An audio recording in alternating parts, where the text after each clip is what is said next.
Thanks for coming inside the Love Zone. Get ready now for some true slow jams. Never not funny. Never not funny. Who was that kid? You're beginning to cringe, though. That was a cringe face there while it was playing. That's so funny. You were laughing hysterically the first few times we played. Now you just cringe. It was because we had Danielle in here, and then you would do the imitation. Now it's just cringe. Total cringe. That was me, I don't know, 25 years ago, something like that. Okay, a little less, actually, 20 years ago.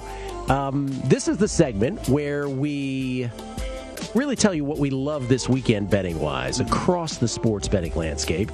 I will start, and these are all backed up by bets. That's why we love them, because that's how we are. It's the kind of people we are. Emma Raducanu, the British sensation who, if you remember at Wimbledon, got pretty far, but then sort of had a breathing episode on center court, had to pull out of that tournament. Well, no breathing episodes at Flushing Meadows. I've bet on her 4 times to success in her 6 matches thus far, all at plus money. She's a favorite against Leylah Fernandez. I have taken her again. Emma Raducanu inside the Love Zone. That is my first rose. I hope I hope she wins for you because I have no skin in the game. Okay, thank you. I appreciate that. All right. Oh, we're just going to go with mine as well. Danielle Medvedev, I have a futures play on him, plus 575 from prior to the tournament, the U.S. Open. So he also receives a rose.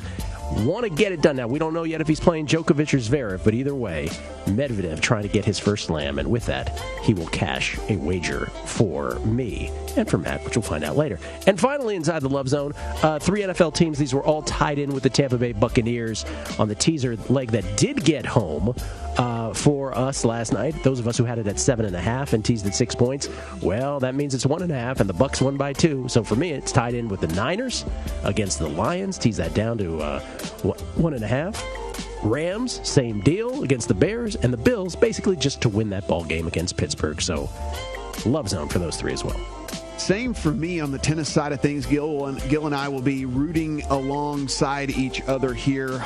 I don't think I'm going to have both sides in this one, unfortunately. You don't know. It is crazy what this guy does. He loses the first set, and then he just rips your soul out after that. He takes your legs, and then he rips your soul out. It's amazing. He's like, you're the second or third, in Zverev's case, you're a top 5 player. Watch what I do to you now. I'm going to let you win this first set, and then I'm going to show you who's boss, and that is exactly what 6-2, 6-4, and then just looking in control here as well. So we'll hope that Medvedev gets home. I'll at least have one of the guys in the finals, and at a nice little ticket. Not the near as good a number as Gill got, but I'll take the one that I got. On the football side of things this week, like I said, when we were talking the contest picks, I have Seattle at 2.5.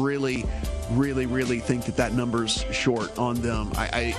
There's a couple of different things, and again, the injury report today kind of just backs this up even more. With Xavier Rhodes being out, I think that this secondary is going to have a real tough time with what's going on in the passing game with Seattle.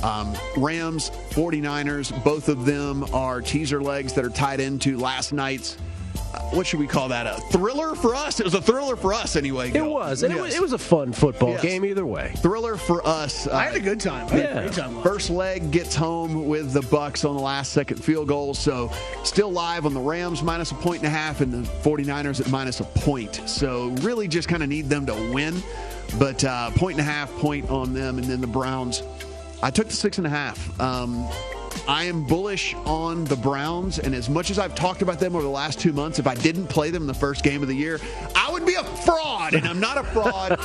I'm playing them at the 6.5. I think that this thing is going to be pretty close. I think that this game could end up coming down to the kind of the final thing. And listen, it is not a small thing if Tyrann Mathieu can't play in this game. I mean, he is a playmaker in that secondary. He's a really, really good tackler.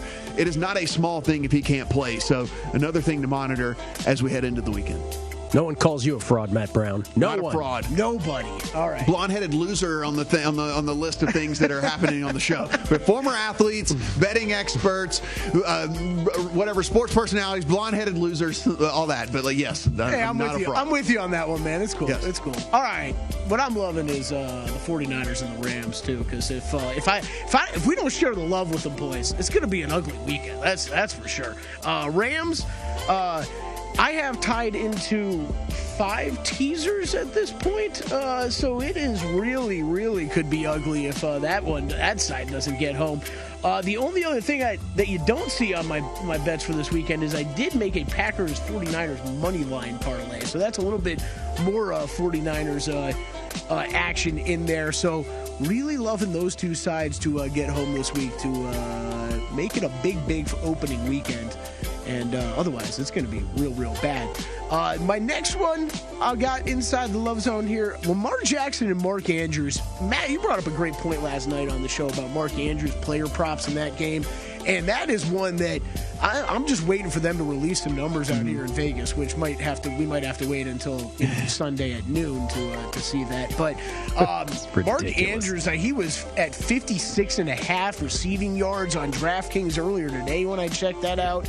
4.5 receptions was his number, juiced way to the over. People got on that one. I was going to say, I imagine people hammered that early and often, and we were unable to get this. So when it does get listed here, it'll be 6.5 or something. The more I think about this game, man, I think the Ravens, one of their best strategies is going to be to try to spread this out a little bit wider with wide receivers. I don't know how you're going to plug in some of these running backs that haven't been there at all. So I think it's going to be a lot of Lamar Jackson having to pass, A, but B, tucking and running. So I think Lamar Jackson rushing attempts, if you could find, maybe not yardage, Matt, because you would think the Raiders are going to be keying on him, but like something like an over on rush attempts, I could easily see as a good bet for that. I know they have those markets on the East Coast. I don't think we're going to be able to find that one, period, here in town. But then Mark Andrews, like you said last night, it says go-to target. I think over on receptions and receiving yards, and Mark Andrews for that game it could be a fantastic bet. It's not one that I've made yet, but I'm looking at bets for both of those guys heading into that Monday Night Football game here between the Ravens and the Raiders. I think there's a good opportunity there. I just don't know how the Ravens are going to come out and play this game.